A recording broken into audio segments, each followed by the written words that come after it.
So right now we're going to go over Chapter 6, Section 1, Solve One-Step Addition and Subtraction Equations.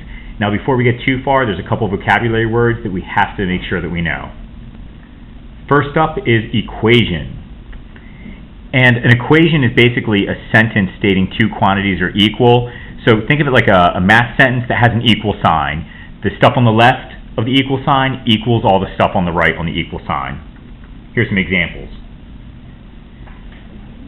Here, the x equals the 5, the stuff on the left equals the stuff on the right. Here, x plus 4 equals 9, the stuff on the left equals the stuff on the right. Next up is solution.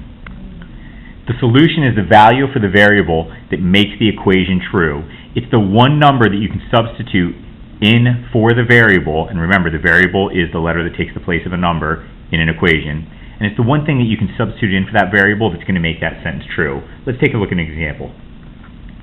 So in x plus 1 equals 5, x equals 4 is the solution. That means that if we put a 4 in for x, 4 plus 1, it does equal 5. X equals 200 is not the solution. So this is an example of what the solution is. Here's an example of not the solution. And that means that if we put 200 in for x, well, 200 plus 1, that does not equal 5. So 200 is definitely not a solution. The next thing we need to talk about are equivalent equations. And these are two or more equations that have the same solution. So let's get an example up of a set of equivalent equations and an example up of a set of equations that are not equivalent. So here we have two sets. Right here we have equivalent equations. For equation A and equation B, both of these, x equals 4. 4 plus 1 is 5, 4 minus 1 is 3. So for both of these, the solution is 4. Now here, with this pair, these are not equivalent equations. If we look here for C, x equals 4, 4 plus 1 is 5, and for D, x equals 101. 101 minus 1 is 100. Since x does not equal the same number in this set, that means this set, they are not equivalent equations. Since x is the same here for this set, that means that these equations are equivalent equations. Next up is the addition property of equality. And the addition property of equality says both sides of an equation stay equal if you add the same amount to both sides. So for this one, I want you to think of the equation as an old-fashioned scale. So think of this as the equation, equal signs right there. And right now you have the same amount on both sides. Maybe this is an x plus 1 and this is 5, or who knows, but you have this same amount on the left and right. And what the addition property of equality says is that you can add something if you want to, as long as you do it to both sides. If I added something just to one side, this side would drop and the scale wouldn't be balanced. But if I added the same amount, let's say I added 3 to this side and added to this side, then they would still be equal on both sides. Now, the next property we have to talk about is the subtraction property of equality, and that's really similar. Let me show you. All right, can you see what I did there? I know this is some crazy special effects. Look at how close the addition property of equality is to the subtraction property of equality. Subtraction property of equality, both sides of an equation stay equal if you subtract. Wait a minute, do you see what I did there? They stay the same, they stay equal if you subtract the same amount from both sides. So again, with the scale, right now it's balanced. Both sides are equal. If I take away something from the left, I have to take it away from the right in order to keep it equal.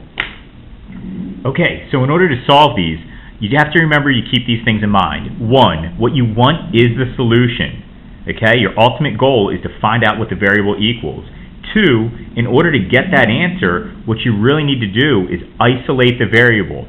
So you want to get that variable all alone. It's usually going to be with, plus something or minus something, and you want to get it all alone. So how do we do that? We're going to do this by using opposites. So if something's being added to that variable, we're going to subtract it from both sides. If something is being subtracted from the variable, we're going to add it to both sides. Let's take a look at an example. Okay, so here's our example. X plus 6 equals 4. So the stuff on the left equals the stuff on the right. What we want to do is we want to find the solution. So first of all, we have to find out where the variable is. Okay, so there it is. X is on the left. Now we see that 6 is being added to this x, and we want to get rid of this plus 6. So the opposite of plus 6 is going to be, you guessed it, minus 6. But remember, the subtraction property of equality says that if we do something to one side, we have to do it to the other to keep it equal. There we go. Now things are looking good.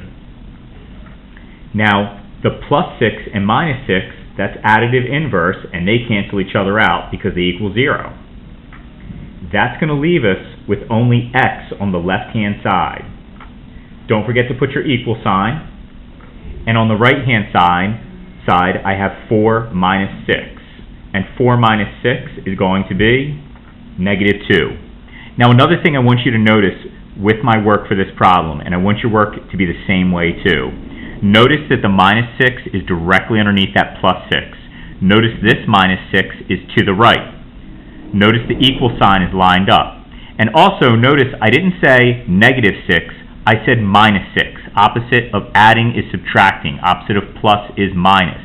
If you think of it like that, when you type it in your calculator, it'll be easier. Don't confuse this with negatives. You simply type in 6 minus 6, or 4 minus 6.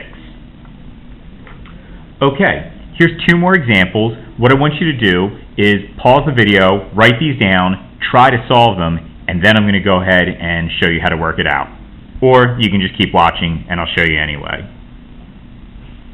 Okay, here we go. With number 1, the variable is on the left, and I can see it's x plus 3. I want to get rid of that plus 3. How do I do it?